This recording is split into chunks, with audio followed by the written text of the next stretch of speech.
আসসালামু আলাইকুম আমার প্রাণপ্রিয় দিনী ভাই বোনেরা।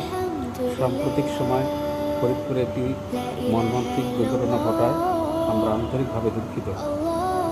বিশেষ করে যারা বরিশাল, ফরিদপুর, রাজবাড়ী, কুষ্টিয়া, যশোর, খুলনা এলাকায় ফেরি পারাপার হন, ফেরিতে ওঠার আগে অবশ্যই বাস থেকে নেমে যাবেন। তো ফেরি যখন আবার ওপর চলে যাবে এবং উপরে উঠবে তখনও নেমে যাবে।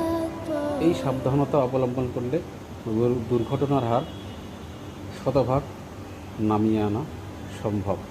এই ব্যাপারে আপনারা খুবই সতর্ক থাকবেন। আমরা যখন ফরিদপুরে পড়াশোনা করতাম তখন আমাদের সময় সিস্টেমটা ছিল, তো ফেরিতে ওঠার সময় হেল্পার এবং ড্রাইভাররা বাস থেকে আমাদের নেমে যেতে বলতেন যখন ফেরি উপরে না ওঠে। তো এই অনুরোধ আপনাদের কাছে থাকবে। আল্লাহ আমাদের প্রত্যেককে হেদায়েত দান করুন এবং যারা নিহত হয়েছেন তাদের প্রত্যেকের আত্মার মাগফিরাত করে কামনা করে আমি আমার বক্তব্য শেষ করছি। আসসালামু আলাইকুম।